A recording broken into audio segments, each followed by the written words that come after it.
Lord of the Mysteries. Chapter 614. Adventurer Association. Klein sat in front of the bar counter and slammed his fist onto the counter. One glass of Southville beer. Behind him, a few bouncers hesitated about whether to come over to give him a warning or pretend that no one had fired a shot. The bartender signaled to the bouncers with his eyes as he picked up a glass and chuckled. "Why don't you try a cup of sweet lemon? Our boss once went to Trier to learn cocktail mixing. He has mastered many of the cocktail recipes left behind by Emperor Roselle, and he has created the most popular sweet lemon in Orvie on his own." Klein wasn't moved as he calmly replied, "I only drink beer." "All right." The bartender wasn't in a rush to get the bottle of Southville beer as he said with a smile, "Sir, are you an adventurer?" Klein nodded without saying an answer. The bartender didn't hesitate as he said with a smile, "Perhaps you should meet our boss. He's very friendly to new adventurers and is willing to treat them to drinks. Besides, there will be some aid offered to you." Klein, who had come with the intention of purchasing the supplementary ingredients of a marionettist, didn't reject the offer. He took out a brass penny and flicked it before catching it firmly. He placed the penny on the bar counter as a tip to thank the bartender for the information before slowly standing up and walking to the second floor under the lead of a bouncer, where he entered a room at the other end of the corridor. The room was covered with thick, brownish-yellow, soft carpet. There was a faint smell of high-quality coal burning, mixed with the aroma of a cigar. A middle-aged man with his blonde hair combed neatly backwards was leaning on a reclining chair, sucking at his cigar as he read the papers. Surrounding him were 6 bodyguards. Although Klein wasn't a beyonder of the spectator domain, and he was unable to determine any unique traits or the strength of these bodyguards, nor was he from the mystery prior or monster pathway, he could see certain secrets. He could notice things others wouldn't be able to discover, but his spiritual intuition made him believe that these bodyguards were definitely beyonders who could threaten him to a certain extent. The middle-aged man put down the newspaper and pulled at the collars of his black shirt before slowly standing up. He extended his right hand and said, "Welcome to Orvie, my adventure friend." His blue eyes had a smile to them as he looked rather sincere. Klein extended his right palm and smacked palms with him without a word. He was waiting for the man to speak. The middle-aged man pointed to a sofa opposite the reclining chair and chuckled. "I'm the boss here, Bill Brando. I was once an adventurer with quite considerable strength. I've lived to this day and have earned quite a bit." He's very confident with his strength, thus daring to directly say it. Klein didn't stand on ceremony as he sat down. He leaned his body slightly forward as he expressionlessly waited for Bilt to begin talking. Seeing no response from the adventurer, Bilt sat down again and sucked at his cigar before leisurely saying, "To be honest, there's a motive behind me meeting with every new adventurer."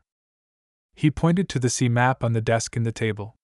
He said with a magnetic tone, "East from the Rorstad archipelago is where the sea gets progressively messier. The strength of the military and church begin to dwindle, to the point of them only being able to protect their own harbors. The sea around here is a pirate playground, extremely disadvantageous to us adventurers. Therefore, I wish to organize everyone to form a loosely connected alliance, so that we can band together when faced with danger. This alliance doesn't have any strong binding terms.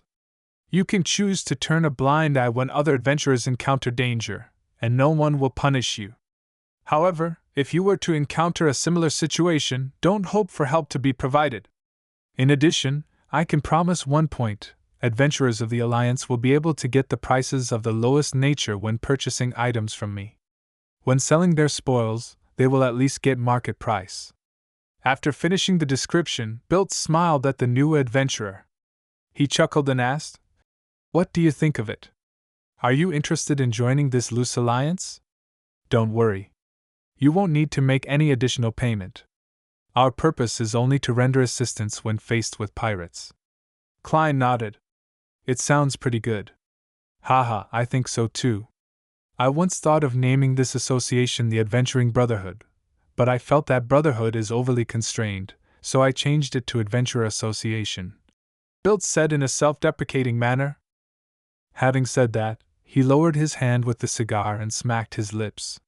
He shook his head and smiled. Sorry, I forgot to ask your name. Klein maintained his posture and replied in a deep voice. Gehrman Sparrow. Gehrman Sparrow.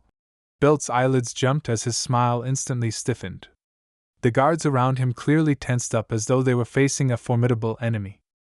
Bilt rapidly composed himself and didn't verify whether he was the real Gehrman Sparrow or a cheat who was only passing off as Gehrman Sparrow. He chuckled and said, Is there anything you wish to buy? I have quite a lot of good stuff over here. Sonia's Golden Spring Water, Klein said with a calm expression, while inwardly feeling cautious. He didn't mention the Drago tree bark since there was a high chance of buying the ingredient at herb stores. Bill Brando heaved a sigh of relief and smiled. Easy. £30 for 100 milliliters. Trust me. Even if you head to Sonia Island, it will only be a few pounds cheaper than this price.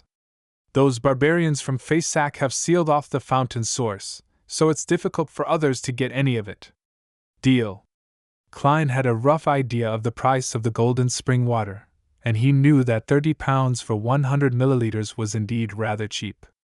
After completing the deal, Bilt was just about to speak after some deliberation when he suddenly heard knocking.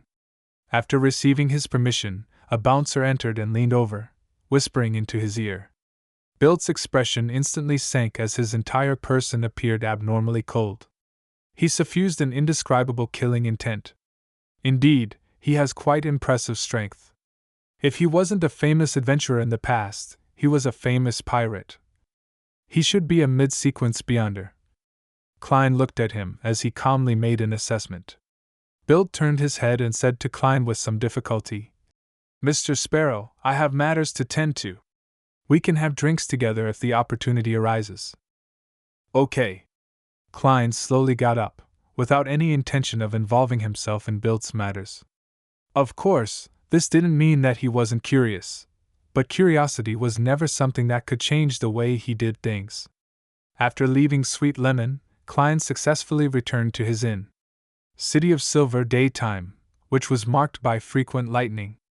After Derek Berg finished practicing all the different Beyonder powers of Solar High Priest, he followed the edge of the training field and headed for the Twin Towers. After numerous tarot gatherings, he gradually gained an understanding of the pattern and roughly knew the frequency of the alternating lightning before he would be pulled above the gray fog by Mr. Fool.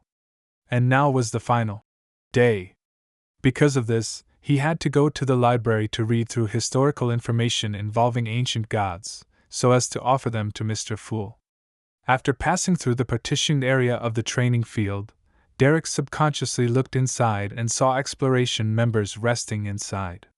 It was the exploration team led by the 6-member council's chief, Colin Iliad. They had recently finished the exploration based on the information they had received from Jack, and they had returned to the City of Silver where they were now in quarantine. Derek retracted his gaze with a somewhat heavy heart as he went all the way to the steeple and went to the 3rd floor where the library was. He was just about to walk to the bookshelf that held all the ancient books on legends when he caught a familiar figure through the corner of his eye. It was a fair and beautiful woman in her 30s. She wore a long black robe, embroidered with mysterious purple patterns. Her curly silvery gray hair cascaded down. She was none other than the elder of the 6-member council who had been imprisoned for a prolonged period of time, Lovia Tiffany. She swept her faint gray eyes over as Derek felt his soul being penetrated. He couldn't help but stiffen for a second. Greetings, Elder Lovia. He hurriedly lowered his head as he pressed his hand to his chest. Lovia walked over and nodded gently. I'd been removed from quarantine. She turned and left after calmly saying that, as though she was making an announcement. Derek stood on the spot as a layer of cold sweat seeped out from his back. Why has she been released? The 6-member council has already determined that she's all right? Derek thought as his nerves tensed up in an abnormal fashion. Monday afternoon, above the gray fog. Klein placed his elbows on the armrest as he crossed his fingers and watched as beams of crimson light lit up before receding into blurry figures. Then, he heard Miss Justice's brisk greeting. Good afternoon, Mr. Fool.